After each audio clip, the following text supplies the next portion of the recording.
Aboard a private jet slicing through the stratosphere, a pregnant woman's gasp was stolen by the thin air. It wasn't turbulence that threw her forward, but the cruel yank of her hair by her husband's mistress. As she cried out, her husband's only words were, "Don't make a scene." They believed they were untouchable, soaring miles above consequence. But they made one fatal miscalculation. They forgot about his older brother, the silent, watchful billionaire who controlled their world from the ground. And with one desperate phone call, Amelia was about to unleash a storm that would make the jet's turbulence feel like a gentle breeze. The Gulfstream G650 was a marvel of engineering and opulence, a thin silver needle stitching a path through the boundless blue canvas above the Atlantic.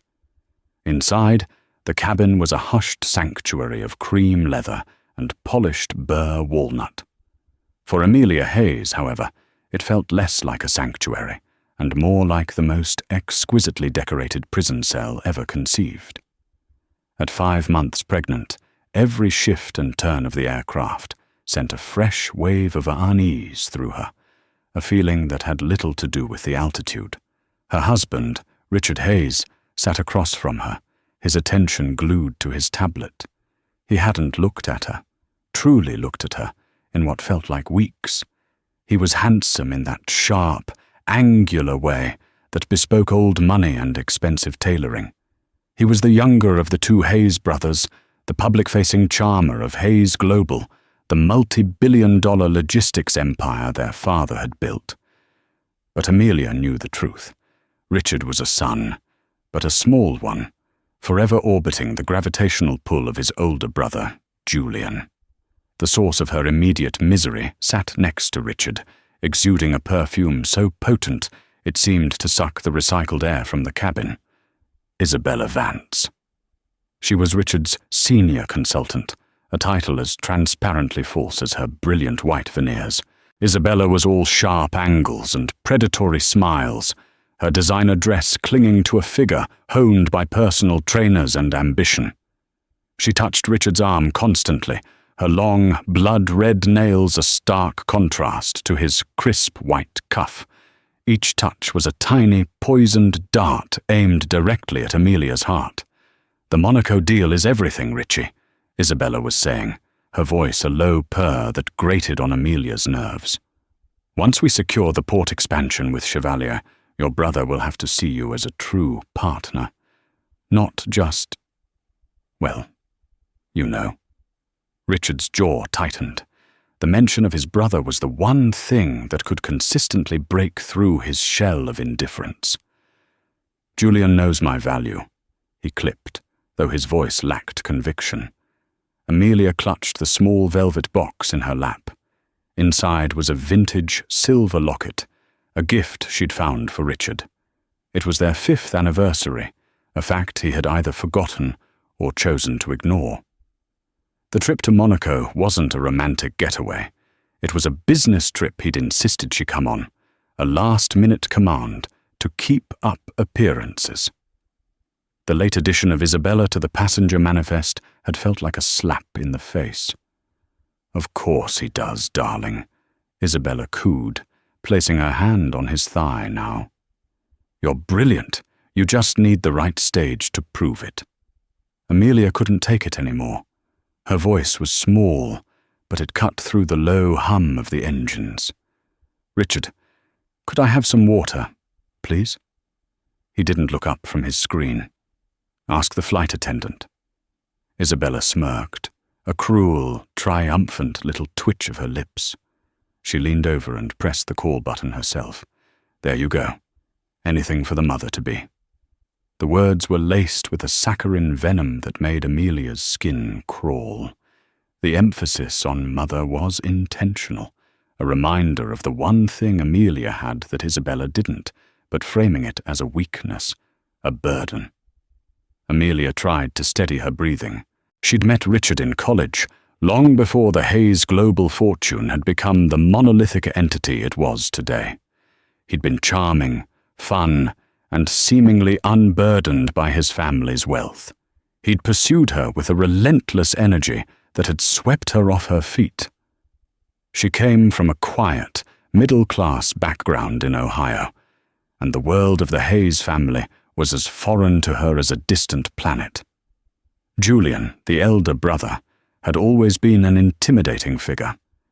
He was the true heir, the quiet genius who had quadrupled the company's value after their father's retirement. He was rarely seen, but his power was felt everywhere.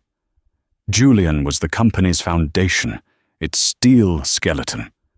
Richard was merely the polished facade. In the early years, Richard had protected her from the pressures of his world. But as Julian's shadow grew longer, Richard's resentment had festered, and he'd changed. He became obsessed with proving himself, with scoring a win so big that even Julian would have to applaud. This Monaco deal was his obsession, and Isabella, it seemed, was his chosen partner in this quest, in more ways than one. The flight attendant, a young woman with a professionally blank expression, arrived with a bottle of water. As Amelia reached for it, a sudden, sharp cramp seized her abdomen. She gasped, her hand flying to her belly. Richard finally looked up, his expression one of pure annoyance. "What is it now, Amelia?" "It's just a pain," she breathed, trying to will it away. "I think it's okay." Isabella let out a sigh that was a masterclass in performative exasperation. "Honestly, Richard, this was a mistake. A high-stakes negotiation is no place for hormonal imbalances. She's a liability." The word, liability, struck Amelia with the force of a physical blow. She looked at her husband, pleading with her eyes for him to defend her, to say something, anything. Richard simply turned back to his tablet. "She'll be fine. Just rest, Amelia. Try not to cause any more disruptions." The cabin, once a symbol of luxury, now felt like it was closing in on her. The air was thick with betrayal. Amelia stared out the window at the endless expanse of clouds below, feeling utterly, terrifyingly alone. The locket in her lap felt heavy as stone. The anniversary was a joke. Her marriage was a sham. And as she looked at the reflection of the two people sitting across from her, laughing quietly at something on the screen, she realized with chilling certainty that the worst was yet to come. The rest of the flight passed in a strained, humming silence. Amelia kept to her seat, tracing the patterns on the frosted glass of her water tumbler, her mind a maelstrom of hurt and anger. The cramp had subsided, but a deeper, emotional ache had taken its place. She was a ghost on this flight, a spectral presence her husband and his mistress were trying their best to ignore. She replayed the last few months in her head. The subtle changes in Richard had become blatant shifts. The late nights at the office, the secretive phone calls, the scent of Isabella's perfume on his suits. Amelia had tried to confront him, but he'd deployed a smokescreen of gaslighting and accusations, calling her paranoid, insecure, and ungrateful. "I'm trying to build a legacy for our child," he'd thundered, "and all you can do is nag me with these baseless suspicions." Now, seeing him with Isabella, the truth was undeniable. Their intimacy was easy, practiced.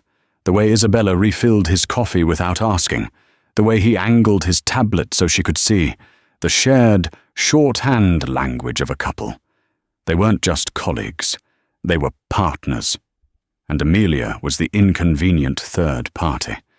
A flicker of her old self, the determined girl from Ohio who had worked 2 jobs to get through college, surfaced through the fog of her despair. She would not be invisible. This was her anniversary. This was her husband. This was her life.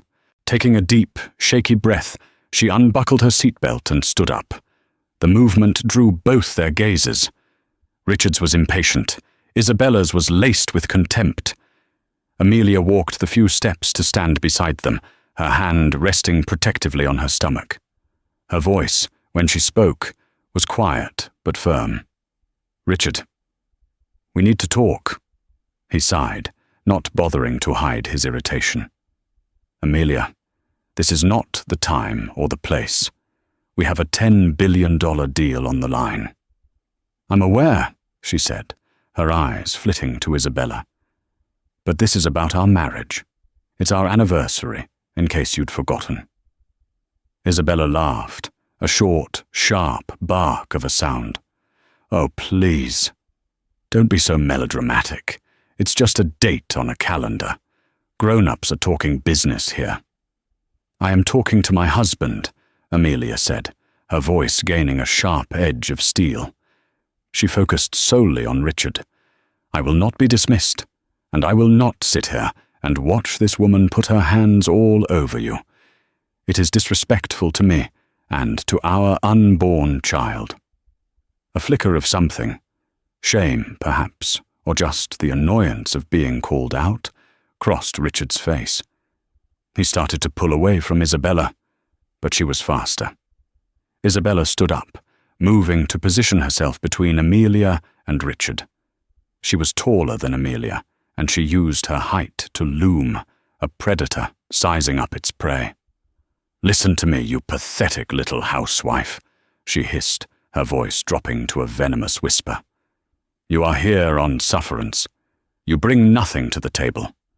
Richard is a shark, and he needs a fellow shark, not a sad little guppy dragging him down. You are baggage." The cruelty of the words stole Amelia's breath. She could only stare, her heart hammering against her ribs.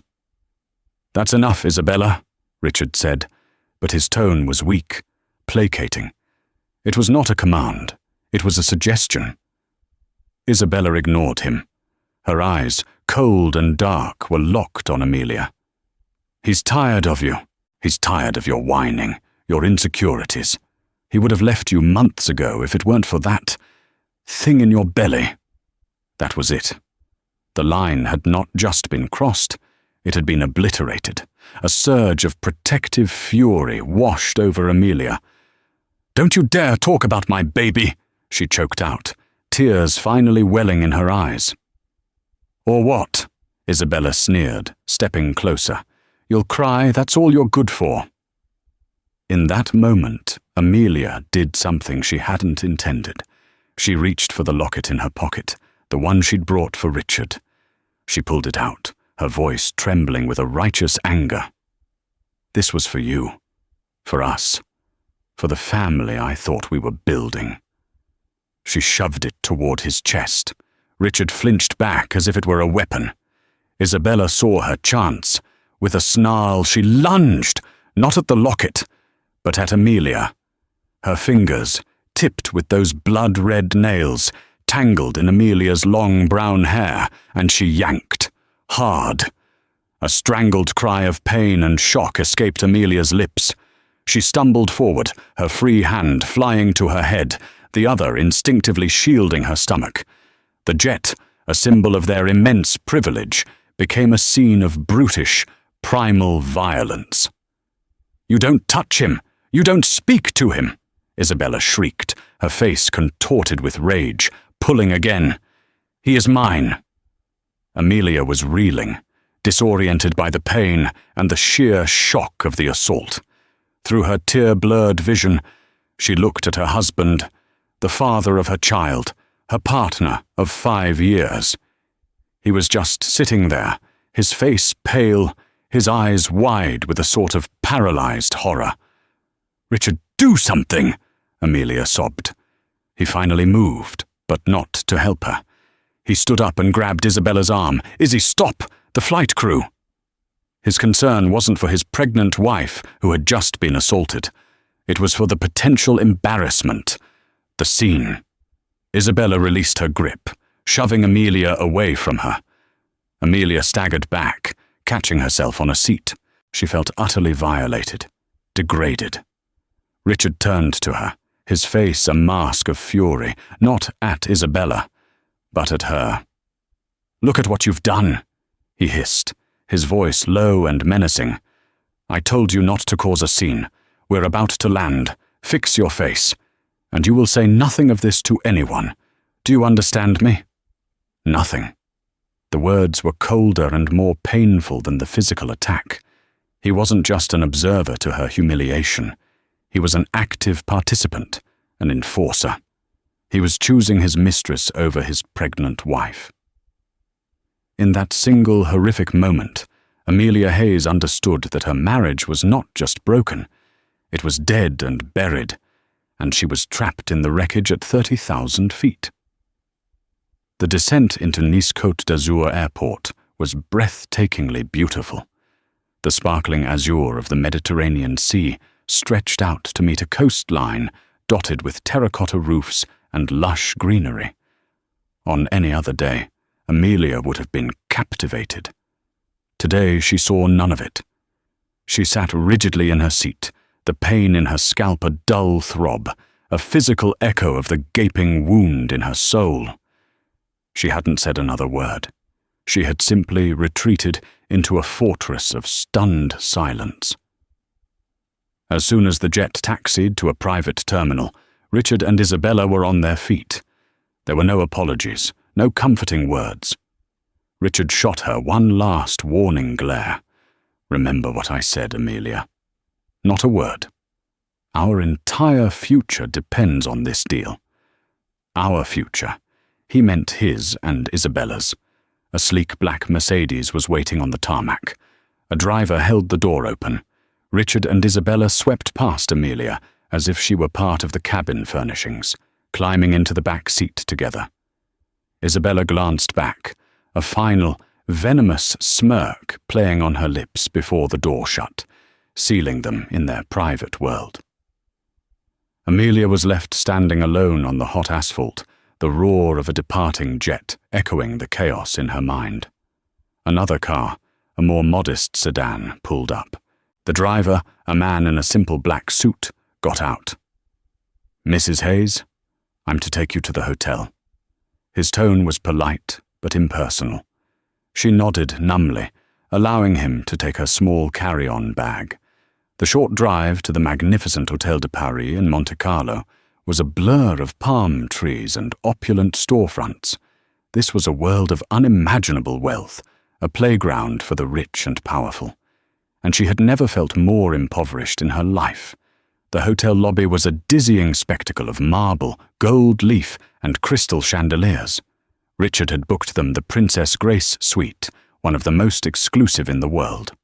When the bellhop opened the doors, Amelia stepped into a space larger than her childhood home. It had panoramic views of the harbour, a grand piano in one corner, and a bouquet of 100 white roses on a table. It was a beautiful, soulless palace, a cage, no matter how gilded. She tipped the bellhop, her hands trembling as she pulled a few euros from her wallet. The moment the door clicked shut, the dam of her composure broke. Sinking onto the edge of the lavish, king-sized bed, Amelia finally let the sobs come. They were ragged, gut-wrenching sounds of utter devastation. She was pregnant, alone, and trapped in a foreign country. Her husband hadn't only betrayed her but had stood by while she was physically attacked. He had threatened her into silence to protect a business deal and the woman he was cheating with. What was she supposed to do? Stay here, play the part of the happy, supportive wife while he and Isabella courted their new business partners? The thought was nauseating. She could leave. She could pack her bag, go to the airport, and buy a ticket home. But home to what? An empty house filled with memories that were now lies. A life that had been built on a foundation of deceit. And how would she fight a man like Richard Hayes, backed by the colossal power of his family's empire? He would paint her as unstable, hysterical. Isabella's words echoed in her mind. Hormonal imbalances.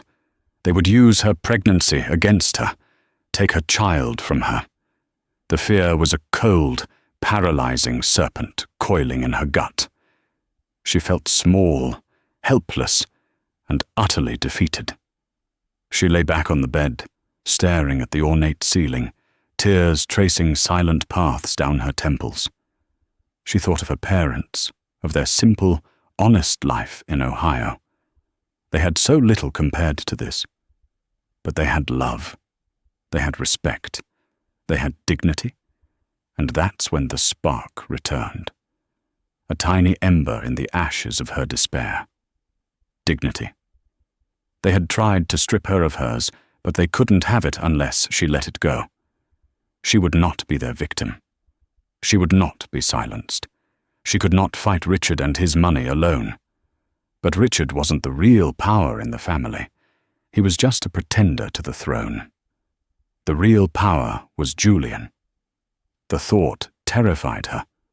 Julian Hayes was a remote, almost mythical figure. In the 7 years she had been part of the Hayes family, she had met him perhaps a dozen times. He was polite but distant, his mind always seeming to operate on a higher, more complex plane. His eyes, a shade of grey as cool and deep as a winter sea, missed nothing. He was formidable, intimidating, and Amelia had always felt like a simple field mouse in the presence of an eagle. He and Richard had a strained relationship. Julian tolerated his brother's flamboyance, but clearly didn't respect his business acumen. He would probably see this as a messy domestic squabble, a distraction. He might just tell her to handle it herself. But what other choice did she have? Her hand shaking, Amelia reached for her phone. She scrolled through her contacts until she found the entry. Julian Hayes. It was his direct personal number, one Richard had insisted she have, for emergencies only. She stared at the name on the screen, her thumb hovering over the call button. This was the biggest gamble of her life. He could dismiss her, side with his brother, and leave her completely stranded, or he could be the one person in the world with the power to burn her husband's world to the ground. Taking a breath that felt like it was drawn from the very bottom of her lungs, Amelia pressed the button. The phone began to ring, each chime echoing the frantic beat of her own heart, a countdown to either salvation or total ruin. The phone rang 4 times. Each ring was an eternity, stretching Amelia's nerves to their breaking point. She was about to hang up, convinced this was a foolish, desperate mistake, when the ringing stopped. "This is Julian Hayes."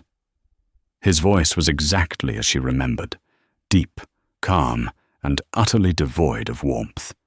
It was the voice of a man who measured his words and his time in millions of dollars per second. Amelia's own voice caught in her throat. She had to clear it twice before she could speak. "Julian? It's Amelia, Richard's wife." There was a brief pause on the other end. She could almost hear the gears turning in his mind, calculating why she would be calling him directly. "Amelia, is everything all right? I was under the impression you were all in Monaco for the Chevalier negotiations." "We are. We've landed," she managed, her voice trembling. "But something has happened. Something terrible." Another pause, this one shorter, sharper. "Are you hurt? Is it the baby?" The question was direct, efficient. I think the baby is okay. But I'm not." The dam of her composure, which she had so carefully tried to rebuild, began to crumble again. A single sob escaped her lips. "Where are you right now?" Julian's tone shifted almost imperceptibly. The detached businessman was replaced by something else, something more focused, more alert. "The hotel. The Princess Grace suite." "And where is my brother?" He left. He went with Isabella Vance to a preparatory dinner. He told me to stay here and to say nothing." The name Isabella Vance hung in the air between them. "I see," Julian said, his voice now dangerously quiet. "Amelia, I need you to tell me exactly what happened. Do not leave anything out." Taking a ragged breath, she recounted the entire sordid affair. She told him about the months of suspicion, Richard's dismissiveness, and the blatant affair flaunted in front of her on the jet. Her voice cracked as she described Isabella's cruel words, calling her a liability and mocking her pregnancy. And then, the worst part. She attacked me, Julian, Amelia whispered, shame and humiliation washing over her anew. She grabbed my hair and pulled. She screamed at me. And Richard, he just watched. Silence. A profound, heavy silence stretched down the line from New York to Monaco. Amelia feared she had gone too far, that he wouldn't believe her, that he would think she was being hysterical. "He did nothing?" Julian finally asked. The question was soft, almost a whisper, but it carried the chilling weight of a death sentence. No. He told her to stop because of the flight crew. Then he blamed me. He said I caused a scene. He threatened me to keep quiet about it for the sake of his deal. The silence that followed was different. It wasn't empty. It was filled with a cold, compressed fury that seemed to radiate through the phone itself.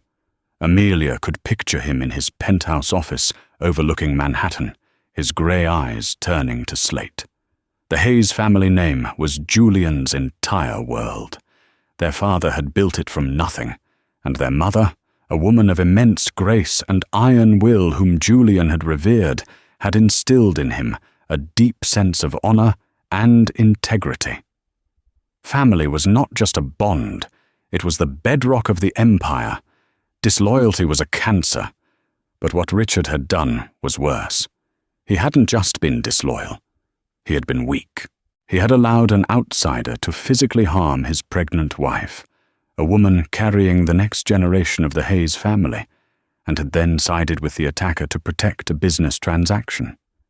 He had dishonored their mother's memory. He had disgraced the name. When Julian spoke again, his voice was transformed. The coolness was gone, replaced by the calm, lethal precision of a surgeon preparing to make a critical incision. "Amelia, listen to me very carefully. You did the right thing by calling me. You are not alone in this anymore." Relief, so potent it almost made her dizzy, flooded through her. "What should I do?" "First, you will lock the door to your suite. Use the deadbolt and the security chain. Do not open it for anyone, especially not for Richard. Is that clear?" "Yes." "Second, I am sending a team to you. They are my personal security detail, headed by a man named Arthur Vance. No relation, I assure you. He is completely trustworthy. He will be outside your door within the hour. He will identify himself and slide his credentials under the door. Only then will you let him in." "A team?" "Why?" "Because you are my family. You and your child are my priority. They will move you to a new, secure location where Richard cannot find you. They will ensure you have everything you need, a doctor, food, anything." The efficiency, the sheer protective power in his voice, was staggering. "What about Richard?" she asked, a tremor in her voice. "The deal." A short, mirthless laugh came down the line. It was a terrifying sound. "Richard's deal. Amelia, my brother's business concerns are no longer his primary problem. He has just made the gravest error of his life." He paused, and Amelia could hear the faint sound of him typing on a keyboard.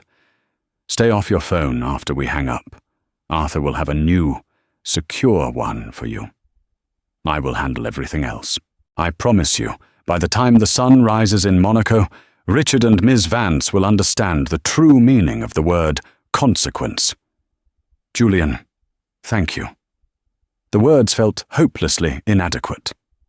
"Family does not require thanks for protecting its own," he said, and the line went dead. Amelia slowly lowered the phone. The air in the opulent suite no longer felt suffocating. For the first time in months, she felt like she could breathe. She walked to the door, her steps sure and steady, and slid the heavy brass deadbolt into place. She fastened the security chain. The satisfying click of the lock echoed in the silent room. It wasn't the sound of a cage door closing. It was the sound of armor, plating, falling into place. A war had just been declared, and she was no longer on the battlefield alone. In the penthouse office, atop Hayes Global Tower in Manhattan, Julian Hayes ended the call with Amelia. He didn't slam the phone down. He didn't swear. His movements remained economical and precise, but a palpable aura of cold fury emanated from him, changing the very temperature of the room. He stared out at the glittering tapestry of the city lights, but his mind was 6,000 miles away, in Monaco. For a full minute, he remained perfectly still, his thoughts aligning like pieces on a chessboard. He saw the entire game, from the opening move to the final, crushing checkmate.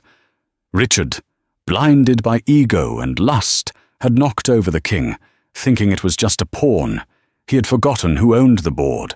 Julian turned from the window and pressed a button on his intercom. "Eleanor, get me Arthur Vance in Geneva. Top priority. Then get me Marcus Thorne in legal and Evelyn Reed in finance. Conference call. Now." His executive assistant, a woman who had been with him for 15 years and could read his moods in the spaces between his words, replied without hesitation. "Right away, Mr. Hayes." The first call came through in less than 30 seconds. "Arthur, it's Julian." "Sir, I trust you are well." Arthur Vance was a former British SAS officer, a man whose calm demeanor belied a formidable capacity for decisive action. He ran Julian's private security and handled his most sensitive problems. "I am. But we have a situation in Monaco. Amelia, my sister-in-law, is at the Hôtel de Paris. She is pregnant, and she has been threatened by my brother. She was also physically assaulted by his associate, a woman named Isabella Vance." He delivered the facts with zero emotion. Arthur's response was equally professional, but Julian could detect the underlying steel. "Understood, sir. What are your orders?" "Your primary objective is Amelia's safety and well-being. Assemble a 3-man team. I want you on the ground in Monaco within 90 minutes. Move her from the hotel. I'm booking the entire top floor of the Metropole under a corporate name. More private, better security. Arrange for an obstetrician to be on call. I want a full checkup for both her and the baby the moment she's settled. She is to be treated as you would treat me. No expense is to be spared. Richard is not to know her location under any circumstances." "Consider it done, sir." "Secondary objective?" "Containment," Julian said, his voice dropping. "I want eyes on my brother and Miss Vance. Every meeting, every dinner, every conversation they have. I want to know who they're talking to, what they're saying, and what they're drinking. I need a full, detailed report on their activities, starting immediately. We'll have a local team in place within the hour, sir. We'll handle it with full discretion." "Good. Report directly and only to me." Julian hung up. The conference call with his legal and finance heads chimed in instantly. "Marcus, Evelyn," Julian began, his tone all business. "As of this moment, you are to initiate a full financial and operational lockdown on Richard Hayes." There was a stunned silence. Marcus Thorne, the head of the legal department, was the first to speak. "Julian, a lockdown. What's the protocol? Does the board need to be notified?" "The board answers to me," Julian stated flatly. "The protocol is my command. Evelyn, immediately freeze all of Richard's corporate accounts, credit cards, and expense lines. Flag any transaction over $100 for my personal approval. I want him cut off." "Understood," Evelyn Reed, the CFO, replied, a hint of shock in her voice. "What reason should I give the banks if they inquire?" "Tell them it's an internal audit due to suspected financial impropriety. That should be enough to keep them busy." "Marcus," Julian continued, I want you to begin drafting separation papers. Full suspension of all duties and voting rights for Richard as a board member of Hayes Global, pending a formal review. Cite gross misconduct and actions detrimental to the company's reputation. I also want our divorce attorneys on retainer, the best ones. I want them to prepare a file for Amelia. She will have the full backing of this company's legal resources. I want her to get everything she is entitled to, and then some. We'll start immediately, Julian, Marcus said, the gravity of the situation sinking in. One more thing, Julian added, pulling up a file on his computer. The associate with my brother, Isabella Vance. She runs a consultancy firm, Vance Strategic Solutions. I want a full forensic analysis of her business. I want to know every client she has, every contract she's signed, every invoice she's ever sent. I suspect her credentials and her successes are inflated. Dig deep. Find the cracks. I want to know where she is vulnerable. We have a corporate investigations team that specializes in this, Evelyn offered. They can be activated tonight. Activate them, Julian commanded. I want to dismantle her. I don't want her to consult for a dog walking service in Delaware by the time we're done. I want her reputation shredded so thoroughly that no one will even shake her hand at a cocktail party. Is that understood? Perfectly, Julian, the two voices said in unison. Good. I'm flying to Monaco on the Falcon tonight. Have it ready for departure in 2 hours. Eleanor will coordinate. That will be all. He ended the call. The office was silent once more. Julian stood up and walked over to a small, private bar, concealed behind a panelled wall. He poured a small measure of Macallan 25, not to calm his nerves, but to focus his mind. He wasn't acting out of pure anger. Anger was a blunt instrument. What he was doing was surgical. Richard had mistaken his quiet, reserved nature for weakness. For years he had allowed his brother a long leash, letting him play the part of the corporate hotshot, hoping he would one day mature. That hope was now extinguished. Richard hadn't just disrespected his wife, he had leveraged the family name and company resources to facilitate his sordid affair, culminating in an act of violence. He had made Hayes Global complicit in his disgrace. Julian took a slow sip of the scotch. The fire that spread through his chest was cool and controlled. Richard and Isabella thought they were in Monaco to build an empire. They had no idea they were actually standing on a demolition site, and he was the one holding the detonator. At a Michelin-starred restaurant overlooking the glittering Port Hercules, Richard Hayes was in his element. He was holding court, his voice booming with false confidence as he regaled Jean-Luc Chevalier, the elderly patriarch of the Monaco Port Authority, with tales of his business prowess. Isabella was draped elegantly beside him, laughing at the right moments, adding a sharp business insight here and there, playing the role of the perfect partner. The ghost of Amelia and the ugly incident on the jet had been pushed to the back of his mind, filed away as an inconvenience to be dealt with later. So you see, Jean-Luc, Richard said, swirling a vintage Bordeaux in his glass, this partnership isn't just about logistics.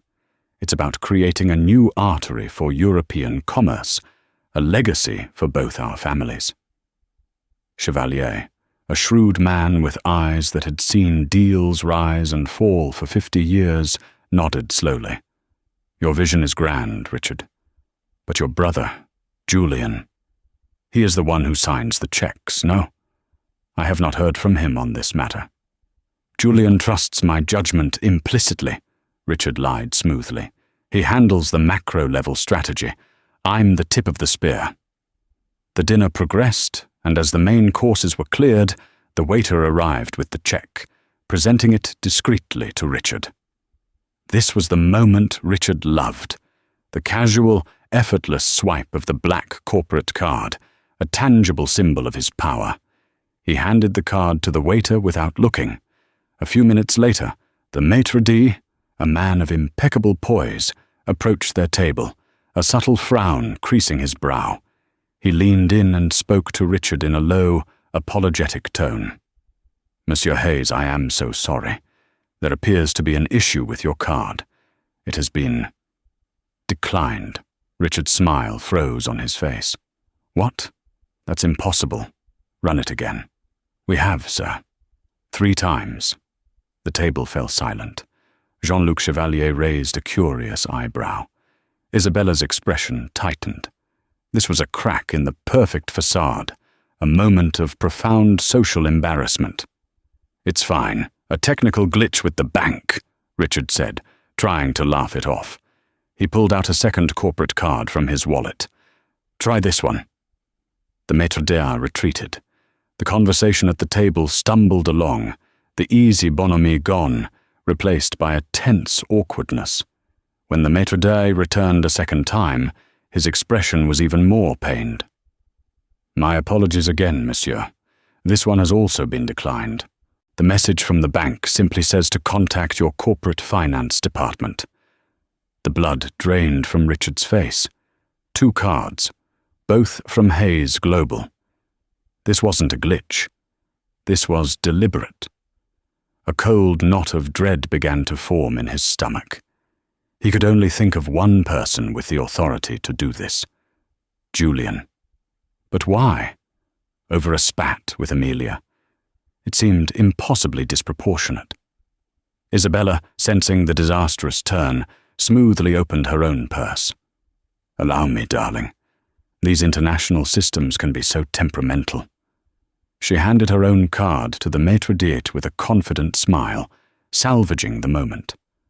But her eyes, when they met Richard's, were sharp with questions. The incident rattled Richard. After they had said their goodbyes to Chevalier, whose handshake felt noticeably cooler than before, Richard and Isabella walked in silence toward the casino. "What the hell was that, Richard?" Isabella finally hissed, her voice a furious whisper. "You looked like a fool." "I don't know," he snapped, his mind racing. "It has to be a mistake. I'll call the office in the morning." "You'd better. This deal is too important to be jeopardized by your administrative failures." As they entered the gilded halls of the Casino de Monte Carlo, Isabella's phone buzzed. She glanced at the screen, and her confident stride faltered. It was an email from her largest client, a Swiss luxury brand. "What is it?" Richard asked, noticing her sudden pallor. "They're pulling out," she whispered, her eyes wide with disbelief. "My contract. They're terminating it, effective immediately. They're citing a strategic realignment, but that's corporate nonsense. We just finalized the quarterly plan last week." Before she could process the shock, her phone buzzed again. A text message from another major client. "Isabella, hearing some disturbing rumors. We need to put our project on hold until they are cleared up. Sorry." "What rumors?" she said, looking at Richard, her voice rising in panic. "What is going on?" Her phone began to ring. It was her contact at the Chevalier Group, the very people they had just dined with. She answered, her hand trembling. "Pierre, is everything all right?" She listened for a moment, her face turning from pale to ashen. "What? No, that's a complete fabrication. My credentials are—" She stopped, listening again. "I understand." She hung up without saying goodbye. She turned to Richard, her eyes blazing with a mixture of fury and fear. "They're cancelling our follow-up meeting tomorrow. Pierre said their due diligence team received an anonymous tip tonight. They're claiming I falsified my success metrics with past clients, and that my MBA is from a non-accredited online university." "But that's—" Richard started. "It's true," she spat, her voice cracking. "Some of it. I embellished. Everyone embellishes. But who would know that? Who would dig that up and send it to Chevalier tonight?" And then they both knew. The credit cards. The perfectly timed, surgically precise attacks on Isabella's professional life. This wasn't a coincidence. This was a coordinated demolition. This was Julian. The opulent, glittering casino suddenly felt like a trap. The ringing of the slot machines sounded like alarm bells. Richard's world, which had felt so solid just hours ago, was crumbling into dust around him. He had thought the incident on the jet was a private matter, a domestic issue he could bully and threaten into submission. He had catastrophically misjudged the situation. He hadn't just angered Amelia. He had awakened a sleeping giant, and he and Isabella were standing directly in its path. Richard and Isabella stumbled back to the Hotel de Paris in a daze of panic and disbelief.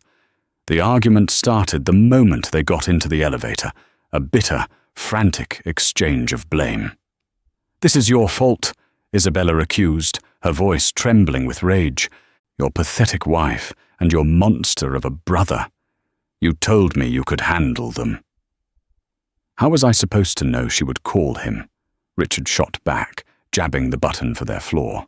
And how could he do this? To his own brother? Over a little spat? A little spat? Isabella's laugh was hysterical. "You let me assault your pregnant wife. Richard, you didn't think there would be consequences. I thought you had power, influence, but you're nothing. You're just his little brother, a toy he lets play with his company." The elevator doors opened to their floor, and they continued their argument down the plushly carpeted hallway. Richard was fumbling with the keycard to the Princess Grace suite, his hands shaking, when the door was opened from the inside. Standing in the doorway, silhouetted against the suite's magnificent view, was Julian Hayes. He was dressed in a simple, dark suit, but he seemed to fill the entire doorway. His presence was so immense, so utterly commanding, that all the air seemed to rush out of the hallway. Behind him stood two other large men in identical suits, their expressions impassive. They were Arthur Vance's men. Richard and Isabella froze, their argument dying in their throats. "Julian," Richard stammered, his face ashen. What are you doing here? Where's Amelia?" Julian's gaze was like a glacier, cold, unmoving, and immense. He didn't look at Richard. His eyes were fixed on Isabella. "Miss Vance," he said, his voice quiet, but resonating with absolute authority. "It seems your professional reputation has suffered a rather dramatic collapse in the last 3 hours. A pity." Isabella paled, unable to form a response. Julian's eyes finally shifted to his brother. It was a look of such profound disappointment and contempt that Richard physically flinched. "Amelia is safe," Julian said. "She is somewhere you will never find her. She and her child are under my protection now, which means they are, for the first time in a long while, safe from you." He took a step forward, forcing Richard and Isabella to stumble back into the hallway. "You stand there, whining about your credit cards and your failed deal," Julian continued, his voice never rising but cutting through Richard like a scalpel. "You have no idea what you've done. You didn't just betray a wife. You betrayed a sacred trust. You brought shame and violence into our family, and you did it in the name of Hayes Global." He held up a tablet. The screen showed a crystal-clear video feed. It was from a discreet security camera on the jet. The angle was from the front of the cabin, looking back. It showed the entire ugly incident, Isabella's verbal assault, the vicious pull of Amelia's hair, and Richard standing by, doing nothing. "The G650 has 4 security cameras, Richard. Did you forget that?" Julian asked softly. "This footage is quite compelling. I wonder how the board of directors would react to it. Or perhaps the press." Richard looked like he was going to be sick. Isabella stared at the screen in horror. Julian turned his attention back to Isabella. "Your career in consultancy is over. My legal team has already contacted every one of your clients. with a full dossier of your embellishments. A cease and desist has been filed regarding your use of the Hayes global name in any of your past materials. You will also find your work visa for the EU is under review for fraudulent representation. He gestured to one of his men, who stepped forward holding a slim folder and a single plane ticket. This is a non-disclosure agreement. You will sign it, agreeing never to speak of my brother, Amelia, or the Hayes family ever again. In return, we will not press charges for assault. The ticket is for a commercial flight back to New York. It leaves in 2 hours. In economy class, a car is waiting downstairs to take you to the airport. Your belongings from the hotel will be forwarded to you. Isabella stared at him, her world completely shattered. The fight had drained out of her, replaced by a cold, stark terror. She looked at Richard, expecting him to say something, to defend her. Richard couldn't even meet her gaze. He was staring at his brother, a broken man. Wordlessly, Isabella took the pen, signed the document, and took the ticket. Without a backward glance at Richard, she walked toward the elevator, a woman utterly and completely destroyed. Now, Julian was alone with his brother. "Julian, please," Richard begged, his voice cracking. "I'm sorry. I was stupid. I didn't think." "That's your entire problem, Richard. You don't think," Julian said, his voice dangerously low. "You don't think about consequences.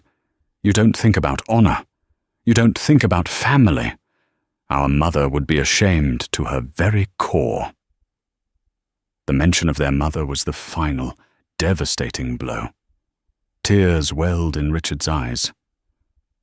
"As of this morning, you are suspended from the board, indefinitely. Your access to all company funds is revoked. Your shares will be placed in a blind trust controlled by me. You will no longer represent this company in any capacity." "What? What am I supposed to do?" Richard whispered. "You are going to take a long, unpaid leave of absence," Julian decreed. "I have a small shipping logistics office in Anchorage, Alaska. You will be its new assistant manager. You will learn the business from the ground up. You will learn humility. And you will spend every single day thinking about what you did to the woman carrying your child. Maybe, in a few years, you'll become a man our father would recognize." He turned to leave, his judgment delivered. "And Julian," Richard called out, his voice desperate. "Amelia, the baby, will I ever see them?" Julian stopped in the doorway but didn't turn around. "That," he said, his voice echoing in the hallway, "will be entirely up to her." He walked away, leaving Richard utterly alone in the hallway, outside the empty, palatial suite that was supposed to have been the site of his greatest triumph. It was now the monument to his ruin. While Richard's world was being systematically dismantled, Amelia was being carefully rebuilt. Arthur Vance and his team had moved her with quiet efficiency to the Hotel Metropole. The suite was different from the one at the Hôtel de Paris. It was less ostentatious, more private, with a sense of warm, understated luxury that immediately put her at ease. It felt safe. A kind female doctor had arrived shortly after, performing a thorough but gentle examination. To Amelia's immense relief, she confirmed that the baby was perfectly fine, its heartbeat strong and steady. The stress had taken a toll on Amelia, but the child was resilient. For the first time in what felt like an eternity, Amelia slept. It was a deep, dreamless sleep, free from the anxiety and fear that had plagued her for months. When she awoke, the morning sun was streaming through the windows, bathing the room in a soft, golden light. It felt like the dawn of a new world. Later that morning, Julian came to see her. He knocked softly on the door, and when she opened it, he looked at her not as a CEO or a patriarch, but simply as a brother. His grey eyes, which she had always found so intimidating, were filled with a quiet concern. "How are you feeling, Amelia?" he asked. "I'm okay," she said, and for the first time, it felt true. "Thank you, Julian, for everything." "You are family," he said simply, as if that explained it all. He walked over to the window, looking out at the serene view of the Mediterranean. "I've spoken with Richard. He will not be bothering you again. His life is about to become very different." He didn't elaborate, and Amelia didn't ask for details. She didn't need to know the specifics of Richard's punishment. The vengeance wasn't what mattered. What mattered was her freedom, her safety. "Isabella Vance is also no longer a factor," Julian added. "Her professional and social life has been effectively terminated." Amelia nodded, a quiet sense of justice settling in her heart. "Now, we need to talk about the future," Julian said, turning to face her. "Your future, and the future of your child. I have had my lawyers draw up divorce papers. They are entirely in your favor. You will receive a settlement that will ensure you and the baby are financially secure for the rest of your lives. We will also arrange for a new home for you, wherever you wish to be. New York, back in Ohio, London. Anywhere you feel safe and happy." Amelia was overwhelmed. "Julian, that's too much." "It is not," he countered firmly. "That child you are carrying is a Hayes. They are my niece or nephew. They will want for nothing, and their mother will be respected and protected. That is not negotiable." He paused, his expression softening. "Amelia, I must apologize. I saw the signs of my brother's weakness, his dissatisfaction. I did not intervene. I believed it was a private matter. For that failure, which put you and your child in harm's way, I am truly sorry." Tears welled in Amelia's eyes, but this time they were tears of gratitude. In one day, Julian had shown her more loyalty and respect than Richard had in years.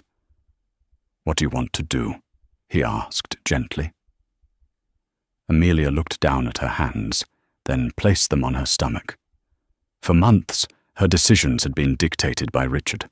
Where to live, who to see, how to act. Now the choice was hers. The fear was gone, replaced by a nascent strength she hadn't realized she possessed. I think I'd like to go home for a while," she said, her voice clear and steady. "To Ohio, to be with my parents before the baby is born." Julian nodded, a rare, small smile touching his lips. "An excellent choice. We will make all the arrangements. The jet will be ready whenever you are." He started to leave, but paused at the door. "One more thing." Richard asked if he would be able to see his child. Amelia's heart clenched. She looked at Julian, her eyes asking the unspoken question. "The choice is yours, Amelia," he said. "Completely. His access to his child will be determined by you and you alone. If you want him to have no contact, my lawyers will make it so. If you decide in time that you want him to have supervised visits, we will make that happen too. The power is now in your hands." And in that moment, Amelia understood the true nature of Julian's gift. It wasn't just the money, the security, or the revenge. It was the restoration of her agency. He had given her back control of her own life. A few days later, Amelia boarded the Hayes Global jet to fly home. It was the same plane, but everything was different. There was no tension, no cruelty. The flight was smooth and peaceful. As she looked out the window at the clouds, she felt a profound sense of peace. She was no longer a victim. She was a survivor, a mother-to-be, heading home to build a new life on her own terms, protected by a quiet guardian she now knew she could always count on. The future was uncertain, but for the first time in a very long time, it was bright. In the end, this wasn't just a story about a mistress and a wife. It was a story about the stark difference between weakness and strength, between fleeting passion and enduring loyalty. Richard and Isabella, blinded by their own arrogance, built their world on a foundation of deceit and cruelty, never imagining it could all be washed away in an instant. They learned the hard way that true power isn't about being the loudest voice in the room, but about having the unwavering conviction to protect what truly matters. Amelia's journey from a terrified victim to an empowered mother shows us the incredible strength that can be found in the darkest moments. She found her voice, reached out for help, and in doing so, reclaimed her life and her dignity. If you believe that karma always finds a way, and that bullies should never win, show your support by hitting that like button. What do you think Richard and Isabella's first day in their new, ruined lives was like? Share your thoughts in the comments below, and for more stories of shocking betrayals and satisfying justice, make sure you subscribe to the channel and ring that notification bell. You won't want to miss what's coming next.